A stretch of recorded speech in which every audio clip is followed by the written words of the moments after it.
A shrunken head is a severed and specially prepared human head, often decreased to many times smaller than typical size, that is used for trophy, ritual, trade, or other purposes. Headhunting has occurred in many regions of the world since time immemorial, but the practice of head shrinking per se has only been documented in the northwestern region of the Amazon rainforest. Jivaroan peoples, which includes the Shuar, Achuar, Huambisa, and Aguaruna tribes from Ecuador and Peru, are known to keep shrunken human heads. Shuar people call a shrunken head tsansa, also transliterated Zansa. Many tribe leaders would display their heads to scare enemies. Shrunken heads are known for their mandibular prognathism, facial distortion, and shrinkage of the lateral sides of the forehead. These are artifacts of the shrinking process. Among the Shuar and Achuar, the reduction of the heads was followed by a series of feasts centered on important rituals. The process of creating a shrunken head begins with removing the skull from the neck. An incision is made on the back of the ear and all the skin and flesh is removed from the cranium.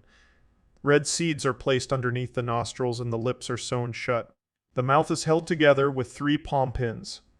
Fat from the flesh of the head is removed. Then a wooden ball is placed under the flesh to keep the form. The flesh is then boiled in water that has been saturated with a number of herbs containing tannins.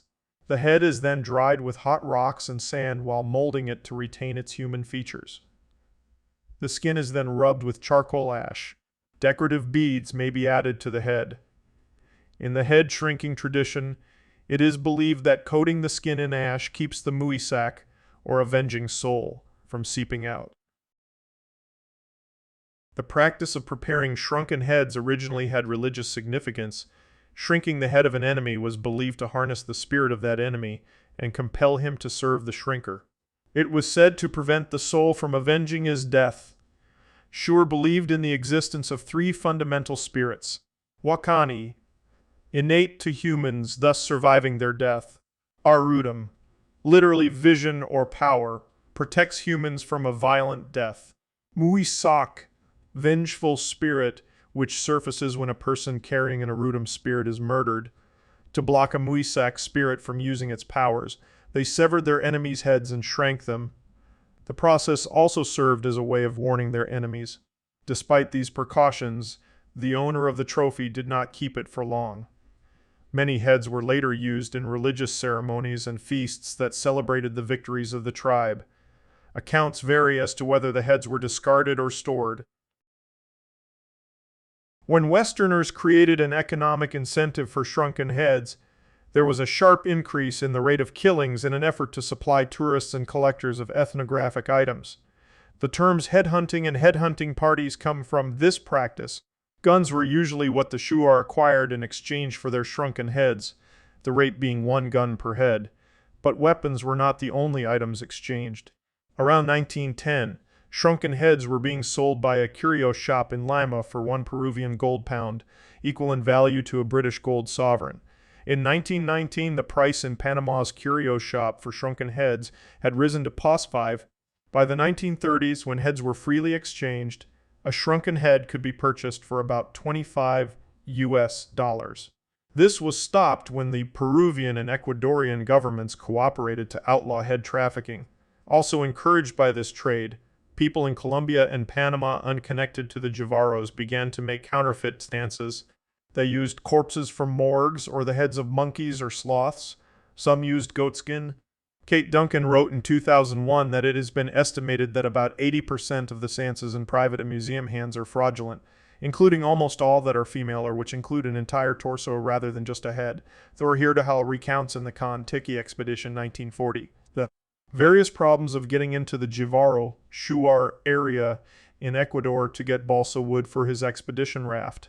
Local people would not guide his team into the jungle for fear of being killed and having their heads shrunk. In 1951 and 1952, sales of such items in London were being advertised in the Times, one example being priced at $250, a 100-fold appreciation since the early 20th century. In 1999, the National Museum of the American Indian repatriated the authentic shrunken heads in its collection to Ecuador. Most other countries have also banned the trade. Currently, Replica shrunken heads are manufactured as curios for the tourist trade. These are made from leather and animal hides formed to resemble the originals. In 2019, Mercer University repatriated a shrunken head from their collections, crediting the Native American Graves Protection and Repatriation Act as inspiration. In 2020, Oxford University's Pitt Rivers Museum removed its collection of shrunken heads after an ethical review begun in 2017 as part of an effort to decolonize its collections and avoid stereotyping. In 1955, Disneyland opened its Jungle Cruise ride. Until recently, the attraction featured a trader selling shrunken heads, 3 of his for 1 of yours. In 1975, Whiting, a Milton Bradley company, released Vincent Price's Shrunken Head Apple sculpture kit. The 1988 movie Beetlejuice featured a ghost of a hunter whose head had been shrunken. At the end of the movie, the title character suffers the same fate. One of the North American television commercials for the 1990 video game Dr.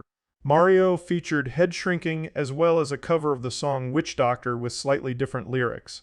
In the 2004 film adaptation of Harry Potter and the Prisoner of Azkaban, Lenny Henry voices Drehead, a Jamaican-accented shrunken head, on the Magical Night Bus.